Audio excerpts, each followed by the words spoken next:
Welcome to this channel. Myself Dr. T. N. Demnath. Today we will discuss one of the very important topic called G6PD, glucose 6-phosphate dehydrogenase. It is the first enzyme in the HMP shunt pathway. So first MCQ is the HMP shunt pathway, and it prevents the lysis of the RBC when RBC comes contact with the oxidative stress. So first and second MCQ, important MCQ is the oxidative stress and HMP shunt pathway. What happens when the RBC lack of G6PD comes contact with the oxidative stress? Like when they come with the contact of some drugs. What are the drugs? The most important drugs is the anti-malarial drugs. The Primaquine is most commonly used anti-malarial drug in the malaria, which cause hemolysis in the RBC deficient of glucose 6-phosphate dehydrogenase. And second important is the chloroquine, though it is not so important in respect to the glucose 6-PD deficiency, but Primaquine is very important. And there are other some drugs like a painkiller. Phenacetin is also important for G6PD deficiency hemolysis. And there are nitrofurantoin and another important drug called sulfur containing drug, which are most commonly used in the PSC. The Ceftran, one of the most commonly used drug in PSC, which cause hemolysis in the G6PD deficiency RBCs. So we should remember this important name of these drugs which cause hemolysis. And if you see, the prevalence of G6PD deficiency is the most common in the Asian people and Africans people. And if you see the least common frequency is the Japan, which have less than 0.1% incidence in Japan. So in Asians it is the most common. So we should remember the G6PD deficiency in the Asians and African peoples. Okay, and we have already determined that it has a very good relation with the epidemic endemicity of the malaria. Like where there is high prevalence of G6PD deficiency, there is endemicity of the disease. That is endemicity of the malaria. The word endemicity means it has a fixed rate of the disease. Why there is fixed rate? Because the ribose metabolite, which is very important for the formation of the nucleic acid in the malarial parasite, it forms in the RBCs. The RBC which is lack of G6PD, they cannot produce the ribose metabolite. So there will be no nucleic acid formation in the malarial parasite, so it cannot go further division. So the number of malarial parasite will be remain in this fixed amount. So the endemicity and the G6PD prevalence is very important. And number 2 point is the if you have the RBC has the G6PD deficiency, that RBC lies very shortly. So the parasite inside the RBC also will kill. So when RBC killed, the parasite also killed. So the number of malarial parasite remain fixed. This is another example of endemicity. So we can say the G6PD deficiency in the little bit protective of the malaria. And if you see the variants, there are some people, those are very much asymptomatic, those still having the G6PD deficiency, and some people are very much prone to hemolysis. So WHO has seen that there are some variants depending on the severity of the deficiency of the enzyme and the hemolysis. So WHO divided or graded the G6PD deficiency into grade 1 to grade 5. In grade 1 and grade 2, they have seen that there is a severe deficiency of the enzyme. So there is severe deficiency, and they have seen that the group 4 and 5 has a minimum deficiency or almost nil deficiency of the enzyme. So that patient will be asymptomatic. And the group 1 who has the severe deficiency, the group 1 will lead to chronic hemolytic anemia. And those are the grade 2, they will have intermittent hemolysis. So the most important is the grade 3, which will have the moderate deficiency of the enzyme. So here it is the moderate deficiency, and it is very important because this is the patient, this group of the patient, when they will come contact with the offending agents like Primaquine and other drugs, they will lead to hemolysis. So this is very important in clinical aspect of the grading. Okay, if you see the genetics, because it is a genetically determined disease, so knowing genetics is very important, and it is a sex-linked disease. So it is a sex-linked recessive disease. It is a sex-linked recessive disease. So male are the predominantly getting the G6PD deficiency. So this is the heterozygous male and homozygous female are the most commonly affected of the disease. And this is the heterozygous female also can be, that heterozygous female also have the G6PD deficiency only when there is Lyon's hypothesis. What is Lyon's hypothesis? Lyon's hypothesis is the inactivation of the X chromosome. When there is inactivation of the X chromosome, then that female will have the G6PD deficiency.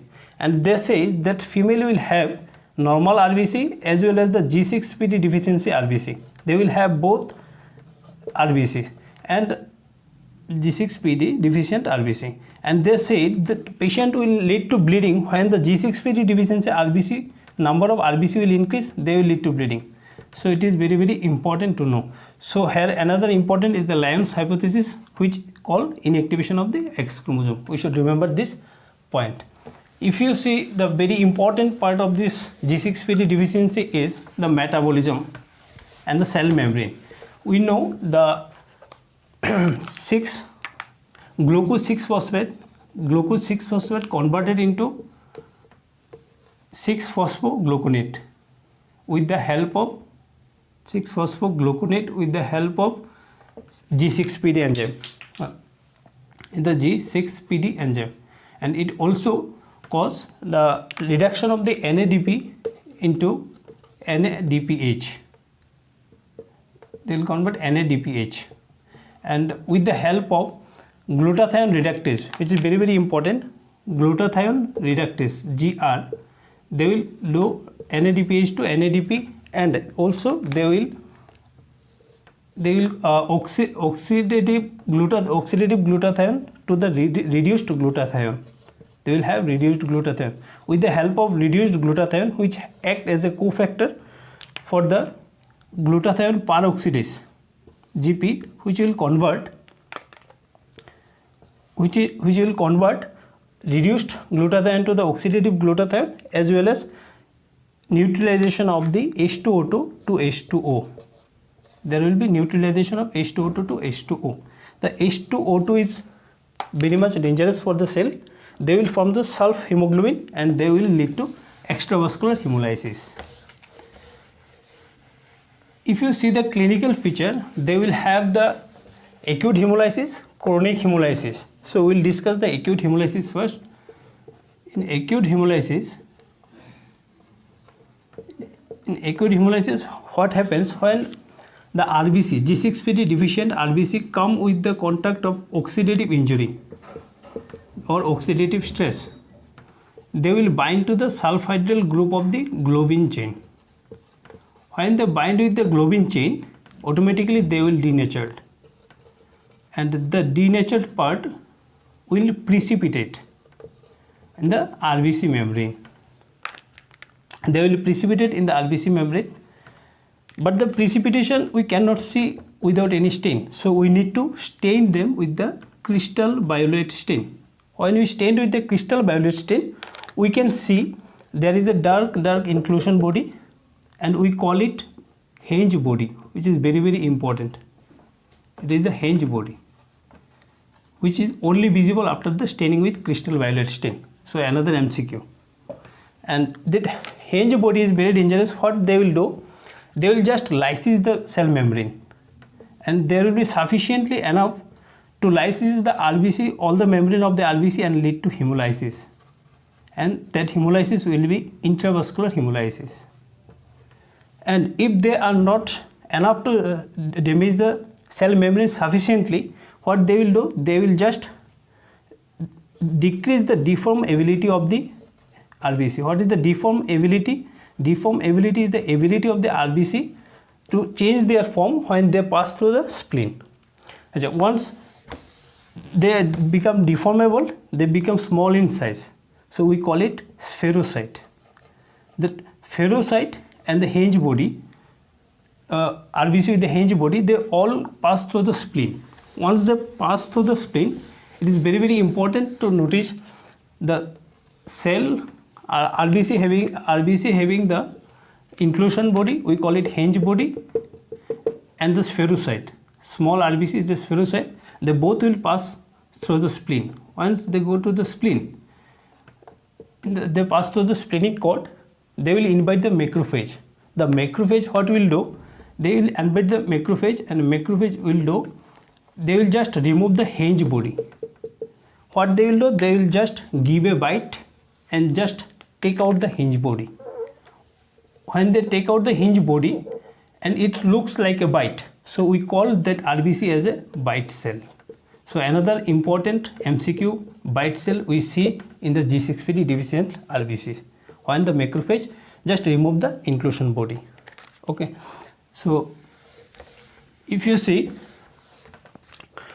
the acute intravascular hemolysis present with the features of anemia, hemoglobinemia and hemoglobinuria, and it is very important to notice here that anemia, hemoglobinuria or hemoglobinemia, that is the acute feature of acute hemolysis, will develop after 2 to 3 days of offending agents. That means after come contact with the oxidative stress, within 2 to 3 days all the features will come, and they will continue, they will persist up to 8 to 10 days, and after that they will self-limiting, because at the 8 to 10 days all the older RBC, those have the G6PD deficiency, they will lyse, and the new RBC which form, we call it reticulocyte. That reticulocyte has normal amount of G6PD, so that RBC, that reticulocyte will not bleed anymore because they have enough amount of G6PD. Only the older RBC, they had lack of G6PD, and they already hemolyzed is already happened, so this hemolysis will stop there automatically, so we call it self-limiting hemolysis. So it is very, very important to notice here. If you see, the diagnosis is very, very important, because diagnosis we first go for the CBC count. In CBC count, definitely if there is anemia, hemoglobin percentage will be very, very less, and we can see moderate amount of anisopoikilocytosis. We can see, already we have discussed that we can see there is a bite cell, and there is another important cell that there will be RBC, there will be some part of the membrane which does not have any hemoglobin. We call it non-hemoglobin area of the cell membrane, so that part of the cell membrane will not go any staining, so we call it as a blister cell. So very, very important is, one is the blister cell, one is the bite cell, which we can found out in the G6PD deficiency anemia. And another important part of this G6PD is the screening, because screening is very, very important. There are 3 important screening tests for G6PD deficiency. It is the MRT, we call it methemoglobin reduction test. In methemoglobin reduction test, what we do, actually in hemoglobin they convert or oxidize into methemoglobin. They oxidize in the presence of sodium citrate. They form methemoglobin. Once they form methemoglobin, that methemoglobin further convert into normal hemoglobin with the help of methylene blue and TPNH, methemoglobin reductase. They will just convert into normal hemoglobin, and the temperature is very, very important here. Is a 36.5 degrees centigrade to 37.5 degrees centigrade. This optimal temperature we have to maintain to transform methemoglobin to the normal hemoglobin. So it is one of the important screening tests. There are some other important screening tests also, like fluorescent spot test and ascorbate cyanide test.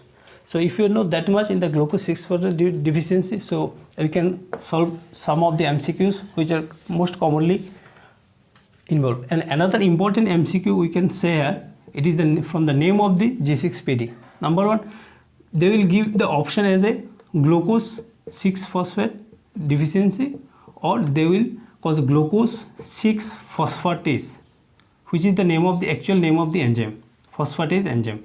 So the right answer will be the glucose 6-phosphate dehydrogenase, not the glucose 6-phosphatase. The word phosphatase is not correct. This is the glucose 6-phosphate. So I hope this video will make you some sense. Thank you very much.